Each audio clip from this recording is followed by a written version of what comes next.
1심은 이제 외할아버지 외할머니가 이 손주를 자식으로 입양하는 걸 허락하지 않았어요. 그런데 대법원은 반대로 판결을 했어요. 이유가 무엇이었을까요?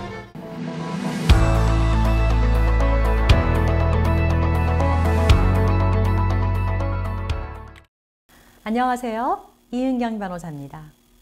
작년 크리스마스쯤이죠. 그 대법원 전원합의체에서 이제 부모 자식 정의에 대해서 고민을 좀 깊이 해볼 만한 판결이 선고됐어요. 외할아버지 외할머니가 아직 미성년인 손주를 자기 자식으로 입양 청구한 사건인데요. 그러니까 하급심은 허용하지 않았거든요. 근데 대법원이 허용했어요. 이제 문을 열었죠. 이 판결의 무대가 된 사건 현장으로 들어가 보겠습니다.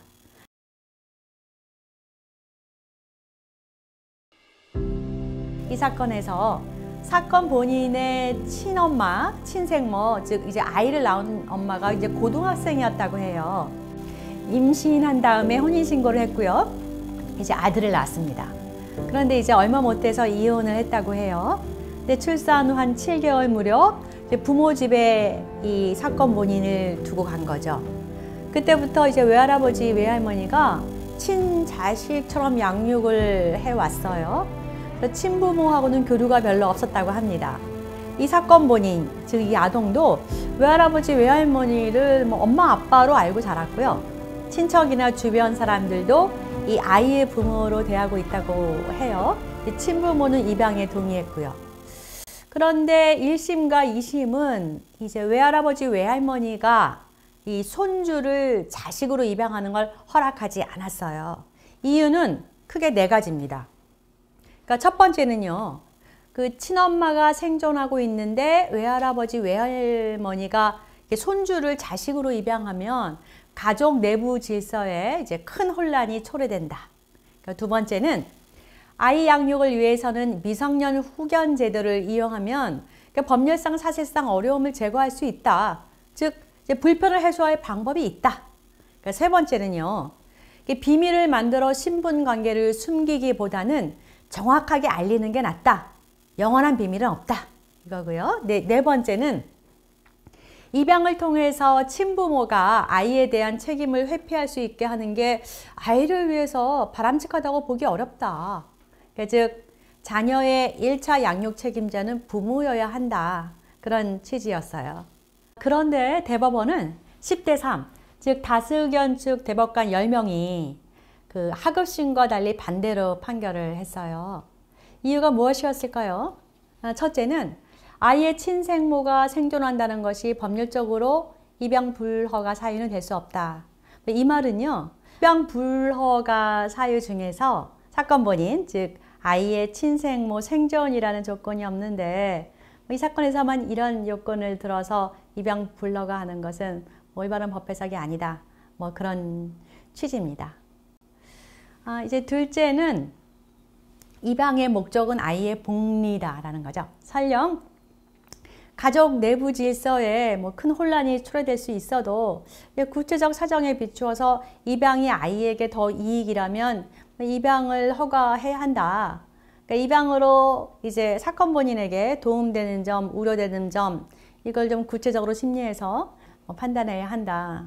그런 겁니다. 그런데요, 이제 3명의 대법관은 반대 의견, 즉 소수 의견을 제시했습니다. 그러니까 첫 번째는요, 이촌 직계열적인 이제 조부모, 외할아버지, 외할머니가 그 미성년 손자녀, 이 사건의 그 사건 본인 손주를 입양하는 게 그 법정 친자 관계의 기본적 의미에 자연스럽게 부합하지 않는다는 거죠.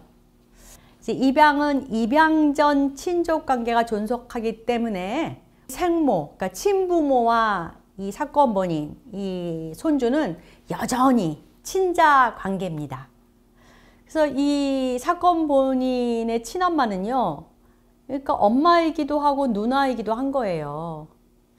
그래서 이제 가족관계 등록 등에 관한 법률이 있는데 그 법에 따라서 이래서 발급되는 이 외할아버지 외할머니의 가족관계 증명서에는 이 친엄마와 이 이 아동이 모두 외할아버지, 외할머니의 자녀로 기재되거든요.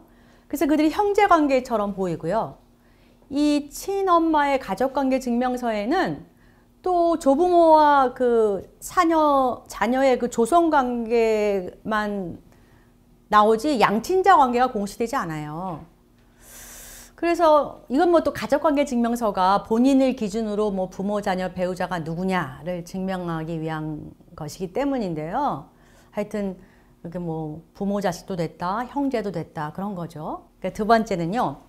조부모가 입양 사실을 감추고 막 친부모인 것처럼 양육하는 비밀 입양은 나중에 이 사건 본인의 정체성 혼란을 야기할 우려가 더 크다. 아이가 친부모를 자기 누나, 그러니까 형제자매로 알고 지냈는데 나중에 보니 친부모가 혼인해서 다른 자녀를 양육하고 있는 경우에 원망과 배신감이 더 클 수 있다는 거죠.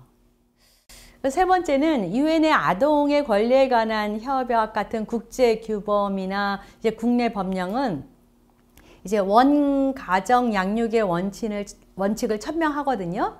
이걸 위해서 휴견이나 각종 사회보장제도가 정비되어 있어요. 그래서 친부모에 의한 원가정 양육을 원조해야 될 조부모가 오히려 뭐 이 사건은 고등학생이었잖아요. 사회적, 경제적 지위가 열악한 친생 부모의 양육 능력이 부족하다는 이유로 부모 지위를 대체하는 게 과연 바람직할 건가? 그 이슈죠.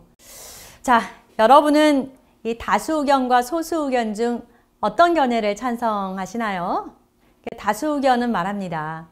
그러니까 종래 부부와 그 사이에서 출생한 자녀를 표준적인 가족 형태로 삼아서 이제 가족 관계를 규율했다. 그러나 현대 사회에서는 혼인율과 출생률 감소, 이혼과 재혼 가정 증가, 뭐 하여튼 가족 형태의 정형성이 감소하고 하여튼 아주 형태가 다양해지고 있다. 가족에 대한 관념과 가치관도 빠르게 변하고 있다. 그러니까 제도적으로 이런 다양한 가족 형태를 포용할 필요성이 점차 커지고 있다. 그렇게 배경을 설명하는 것 같아요. 그렇지만요. 가족의 정형성이 감소하고 형태가 다양해질수록 이에 대한 차별을 없애고 있는 그대로 당당하게 살 수 있게 해줘야 되지 않을까요? 아니 굳이 이 조손 관계를 친자 관계로 감춰주는 게 과연 더 나은 태도일까요? 오히려 이게 더 차별적이라는 시각은 없을까요? 저는요. 조부모의 입양, 친모와 아이는 부모 겸 형제인 이중의 친족 관계를 형성해 혼란을 초래한다. 친부모를 양육 의무를 방기한 양육 부적격자로 낙인찍기 쉽다. 그런 소수 의견에 한 표를 던집니다. 오늘 이 사건에 대한 여러분의 생각은 어떠세요? 댓글로 달아주세요. 감사합니다.